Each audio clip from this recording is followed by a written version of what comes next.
Voilà.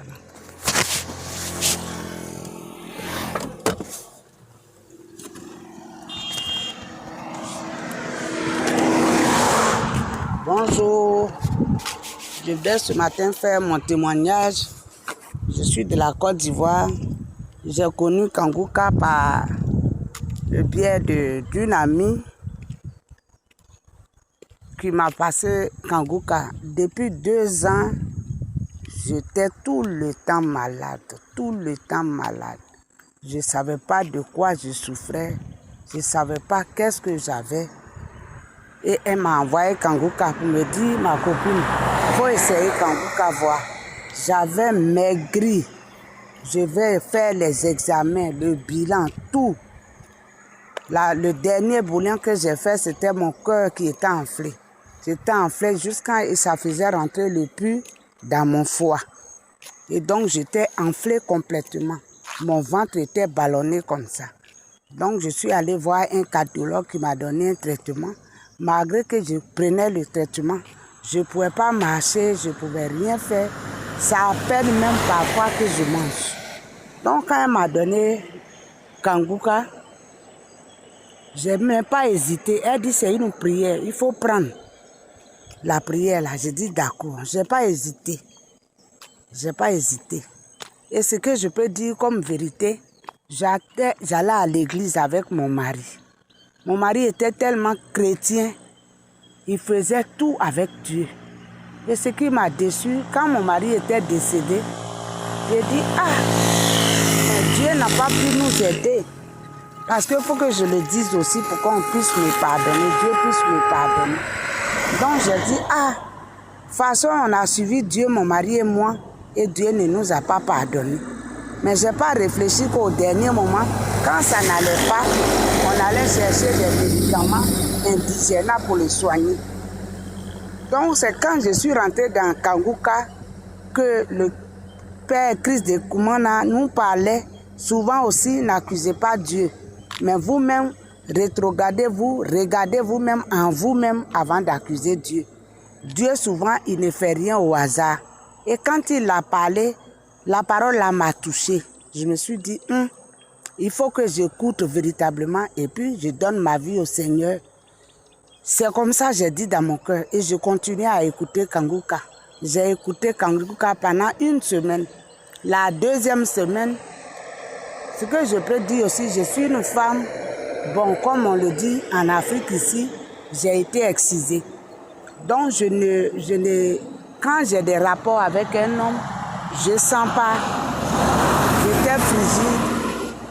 Même faire l'amour avec un garçon, c'était vraiment la peine pour moi. Je pouvais faire même 1 an, 2 ans sans avoir l'envie de faire l'amour. Et un jour, quand j'ai prié, j'ai suivi Kangouka, j'ai écouté.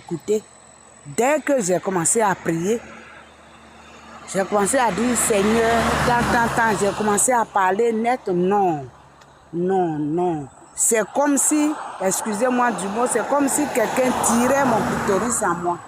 Et j'avais commencé à avoir l'envie, je commençais à me morfondre sur le lit. J'ai dit, mais qu'est-ce qui m'arrive? Qu'est-ce que j'ai? Je tournais sur moi. J'étais seule dans la chambre. Pendant au moins 1 heure de temps, je ne savais pas. J'ai dit, mais qu'est-ce qui m'arrive? Qu'est-ce qui me chatouille? J'ai tourné sur moi jusqu'à arriver à un certain moment, ça s'est arrêté. Et dès que ça s'est arrêté, je vous dis où je suis, avec l'âge que j'ai, je suis devenue femme. Parce que là, au moins, quand je suis assise, je sens, j'ai l'envie d'aller avec un homme. Or, auparavant, depuis ma naissance, à 9 ans, j'ai été excisée. Donc, vraiment, je ne connaissais pas véritablement le goût de l'amour. Et quand ça a fait ça, ça m'a rétabli correctement. Je suis devenue femme. C'est là que je sens aujourd'hui. Je vois l'importance de l'amour, la valeur de l'amour. Quand je suis assise, que je suis seule, je me dis, mais tiens, qu'est-ce qui m'arrive? Je suis devenue femme vraiment. Bon, ça, c'est mon premier témoignage. Mon deuxième témoignage, depuis que j'ai commencé à suivre Christ de Koumana, à suivre Christ, mon cœur s'est arrêté. Toutes les douleurs que j'avais, je n'avais pas l'appétit, je ne dormais pas. Tout ça là, ça s'est arrêté. J'ai commencé à manger. J'ai fait ça pendant 2 semaines. Un matin, je continuais toujours à prendre mes médicaments de cœur. Donc, un matin, je voulais prendre mes médicaments. Dès que j'ai pris le sachet, il y a une parole qui me dit, aïe, tu prends les médicaments pourquoi? Tu es déjà guéri, il faut déposer les médicaments. Bon, j'étais seule, j'ai dit, mais c'est quoi ça? Ok, j'ai obéi immédiatement, j'ai déposé les médicaments, je n'ai pas pris les médicaments. Et depuis aujourd'hui, 5 ou 6 mois maintenant, me voilà, j'ai repris ma forme. Je suis devenue vraiment une femme normale, ce que je ne m'attendais pas, je n'ai pas demandé. Dieu, il nous connaît. Parce que souvent, on fait des demandes à Dieu, on dit, Seigneur, fais ça pour moi, fais ça pour moi.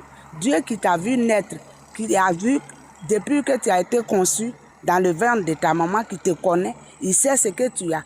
Il sait quel est ton mal, il sait quel est ton bien. Et Dieu a vu mon mal que j'avais sur moi, alors que ce mal-là, je n'avais pas pensé à ça. Je ne me suis pas dit un jour que ce mal-là, ça peut quitter sur moi, ou bien c'est un mal. Pour moi, c'est normal. C'est normal, c'est la vie, c'est comme ça je suis, c'est comme ça je voyais la chose. Mais Dieu m'a prouvé que la situation dans laquelle j'étais n'était pas normale. Donc aujourd'hui, je voulais glorifier Dieu. Et en plus, j'ai ma fille qui était en Europe. J'ai prié pour mes enfants, je priais pour mes enfants. Et la semaine dernière, ma fille m'appelle, elle dit, maman, je dis oui, elle dit, je ne sais pas dans quel coup j'ai pu avoir ma nationalité française. Alors là, j'ai sauté, j'ai dit, Seigneur, tu es merveilleux. Qui peut être comme toi? Qui peut faire comme toi? Moi, une veuve que je suis, je faisais tout.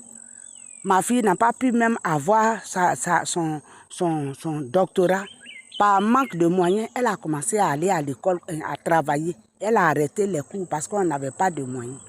Elle a arrêté les cours, elle a arrêté l'école, elle a commencé à travailler. Elle dit, maman, quand j'ai travaillé, j'aurai l'argent pour payer mes cours du soir et puis faire mon doctorat.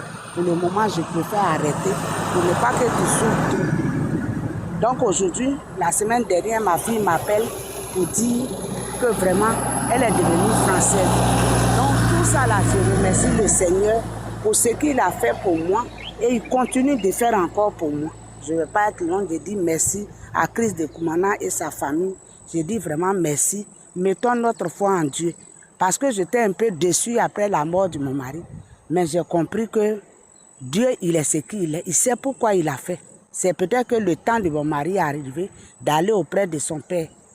Donc aujourd'hui, là, je demande pardon à Dieu de l'avoir abandonné un moment. Mais aujourd'hui, je me suis levée, j'ai pris la décision de partir à l'église.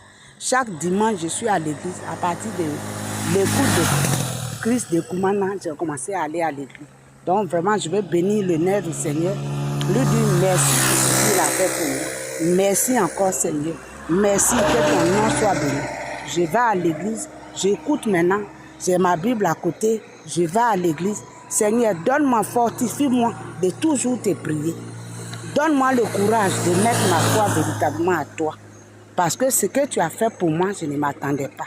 Une incrédule pour moi qui t'avait abandonné. Je ne reviens même pas un mois, tu m'as rétabli, tu m'as guéri. Tout ce auquel je ne m'attendais pas, tu l'as fait pour moi. Merci Seigneur. Que ton nom soit loué et béni. Que ton nom soit adoré. Merci Dieu de Koumana. Je bénis Christ de Koumana et sa famille et son groupe d'intercession qui prie pour nous, qui permet aujourd'hui que nous soyons délivrés de tous les maux que nous avons. Merci. Merci, Papa. Merci, Dieu Jéhovah. Amen.